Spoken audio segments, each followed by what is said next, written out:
Good evening everyone, I am grateful to your attention for this translation and interpretation class. Today's lesson is the reverse translation. What is all about? When do we need it for accurate translation in the target language? Here is Mr. David who is going to explain it. Thank you ladies and gentlemen for having time for us. And have a good understanding. Good evening, ladies and gentlemen. You are welcome to Translation and Interpretation Program. I'm Turo David, translator interpreter from Self-Professional Department. Today we are going to see another form of translation, what we call reverse translation.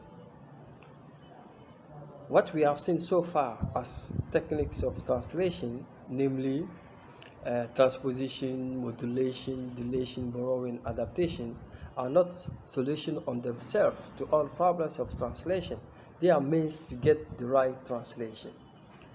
Today, this kind of translation comes to back, our knowledge in terms of translation techniques.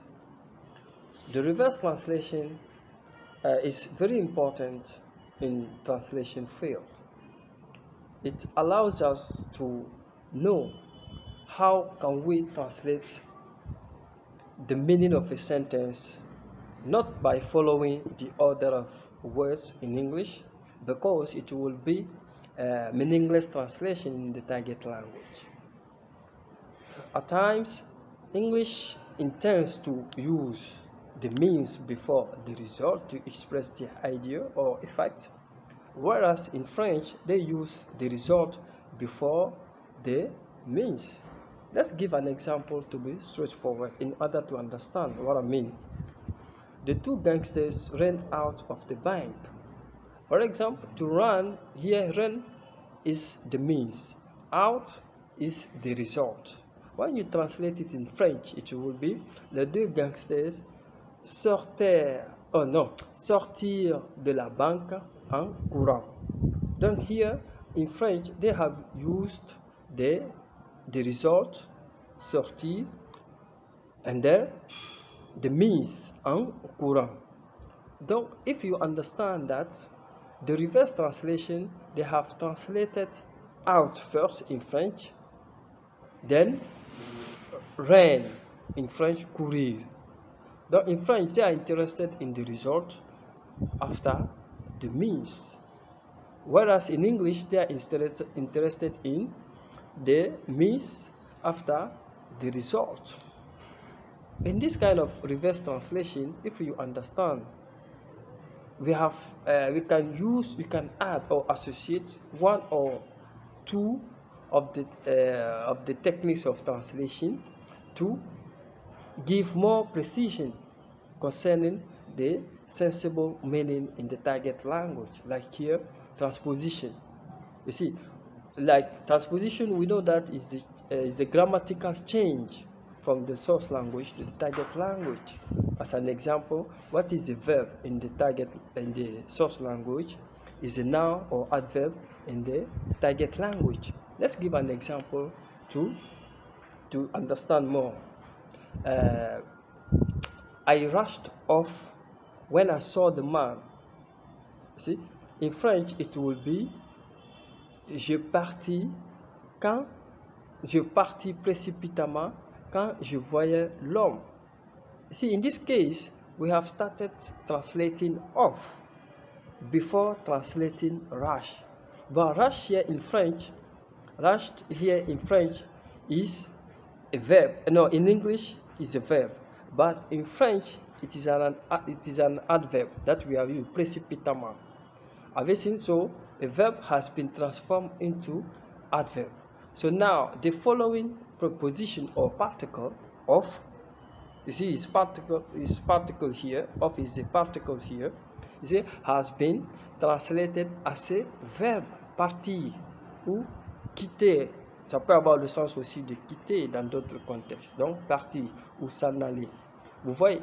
Donc, en fait, mesdames et messieurs, la traduction inversée qu'on va voir aujourd'hui, tu vois, est une autre forme de traduction qui consiste à inverser le sens d'un mot ou d'un verbe qui est suivi de propositions ou de particules. Tu vois, on pourrait essayer d'avoir une traduction sensée, une traduction appropriée. Maintenant, dans cette traduction inversée, on peut faire appel à certaines techniques de traduction ou opérations de traduction pour essayer d'appuyer le sens qu'on veut donner à la traduction du message dans la langue d'arrivée. Par exemple, dans ce cas, là où je dis je partis précipitamment quand je voyais l'homme. Donc, le sens du verbe rush a été traduit d'abord par parti. Non, le sens du rush a été un adverbe ici. Maintenant, le sens de off a été partir. Donc, je partis précipitamment quand je voyais l'homme. Donc, c'est dans ce contexte qu'on peut parler de traduction inversée ou la traduction inverse.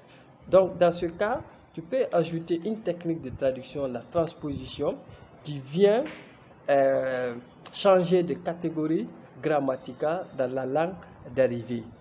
Parce que ici, ce qui est proposition a été transformé en verbe, ce qui est verbe a été transformé en adverbe. Donc, c'est ce qu'on appelle la transposition. Donc, ce que je voulais dire, en adaptant la traduction inverse, des fois, on peut faire appel à l'une des techniques de traduction ou à deux. Ça dépend des phrases qu'on a en face. Tu vois, pour appuyer notre sens dans la langue d'arrivée. Donc, pour toujours, comment on appelle ça, donner plus d'exemples à la traduction inversée, voyons ceci. Mr. Ba hurried down the street. Mr. Ba descendit la rue. And hurried down. Mr. Ba descendit la rue en toute hâte. Donc, vous avez dit hurried down. On a traduit d'abord down. Descendit, après hurried, donc en toute hâte. Donc Mr. Ba descendit la rue en toute hâte. Vous voyez comment on a inversé le sens de cette phrasal verb ou d'un verbe à particule. Tu vois, non? C'est ce qui nous donne l'idée de comment on appelle ça, de la traduction inversée. On a un autre exemple encore. She runs up the stairs. Elle monte les escaliers en courant. Donc, elle monte d'abord, up, c'est ce qu'on a traduit. Elle monte d'abord, une direction vers le haut. Maintenant, up, elle rentre, she runs up. Donc, up, monter, run. Maintenant, elle a monté les escaliers en courant. Donc, c'est ce qui nous donne l'idée de la traduction inversée. Parce que quand on suit l'ordre des mots, tu vois, on va essayer d'avoir une traduction loufoque, une traduction qui n'a pas de sens, qui ne nous mènera à rien. Donc, on doit éviter ce genre de traduction. C'est pour cela qu'il y a des formes de traduction que vous devrez connaître aussi. Mais si réellement vous poussez dans les détails de ces techniques de traduction, vous allez voir quelque part dans les vidéos précédentes où on a précisé, tu vois là, la traduction du résultat par rapport au moins. Par exemple, en français,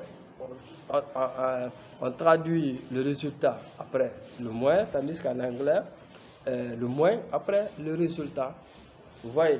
Maintenant, des fois, il y a des cas où on peut traduire en même temps le moins et le résultat. On va voir ça dans une autre vidéo qu'on appelle la traduction parallèle.